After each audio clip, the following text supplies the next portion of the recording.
deuxième JT littéraire de l'année. Je vais vous présenter un livre qui s'appelle Zartog. Il est écrit par Herbie Brennan.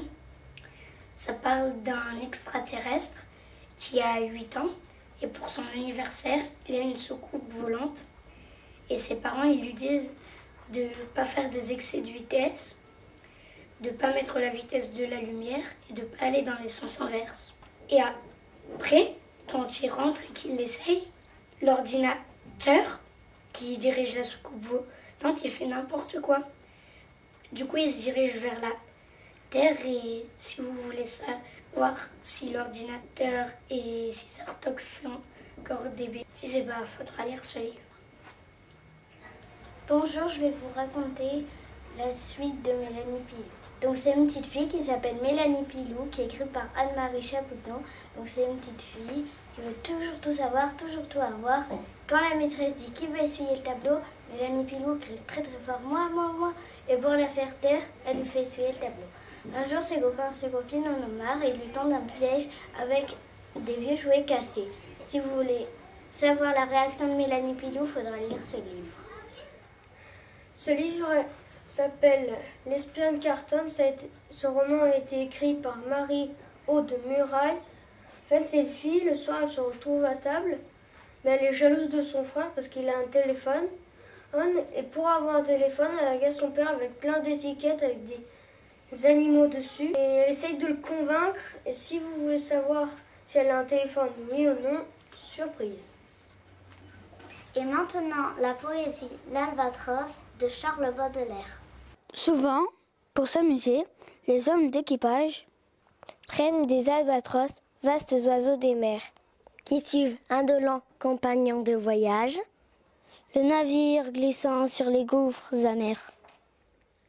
À peine les ont-ils déposés sur les planches, que ces rois de l'azur maladroits et honteux laissent piteusement leurs grandes ailes blanches, comme des avirons traîner à côté d'eux. Ce voyageur ailé comme il est gauche et veule. Lui naguère aussi beau qu'il est comique ailé. L'un agace son bec avec un brûle-gueule, l'autre mime en boitant l'infirme qui volait. Et maintenant, nous vous présentons 3 autres livres. Aujourd'hui, je vais vous présenter un livre qui s'appelle La maîtresse est une sorcière, écrit par Christophe Mirocon. En fait, c'est une nouvelle maîtresse à l'école et elle dit que si les élèves ils arrivent à avoir 10 cartes, et ils auront une surprise. Et au bout d'un moment, un élève a réussi à obtenir 10 cartes. Et du coup, ses copines, elles demandent « Qu'est-ce que tu as eu comme surprise ?» Et il ne veut pas leur dire. Alors si vous voulez savoir ce que c'est la surprise, il faudra lire ce livre. La maîtresse est une sorcière. Bonjour, je vais vous présenter un livre qui s'appelle Panique sur le Titanic, qui a été écrit par Pascal Perrier. Alors c'est l'histoire d'un bateau qui s'appelle le Titanic. C'était le plus grand bateau qui avait été construit.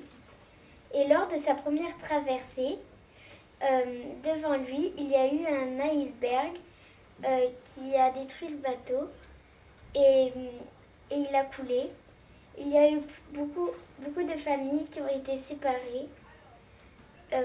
Il y a eu beaucoup de morts. Et aussi une petite fille qui avait laissé une poupée, sa poupée préférée, dans le bateau. Et elle pleurait. Et si vous voulez savoir la suite, surprise. Ce livre, il s'appelle Un livre pour Rosemary. Il a été écrit par Evelyne Brizou. Et au début, il y a une réunion qui se fait. Et le facteur, il demande un oiseau volant pour donner les lettres. Et il y a le fermier qui demande un mouton. Et le bibliothécaire, il ne sait pas quoi dire à chaque fois. Du coup, à chaque fois, il donne un billet. Il rentre à sa bibliothèque. Il y a une jeune fille qui s'appelle Rosemary. Elle vient, elle veut lire un livre, mais il n'y en a qu'un attaché. Donc, elle le lit. Et la bibliothèque, il se dit, elle va bien finir par partir parce qu'elle va le finir. Un moment, elle part parce qu'elle l'a fini. comme il est un petit peu amoureux de Rosemary, il va acheter un livre, il en ramène un tous les jours. Rosemary, elle l'emprunte. Et si vous voulez savoir la suite, faut lire ce livre. Merci de votre attention. À la prochaine fois.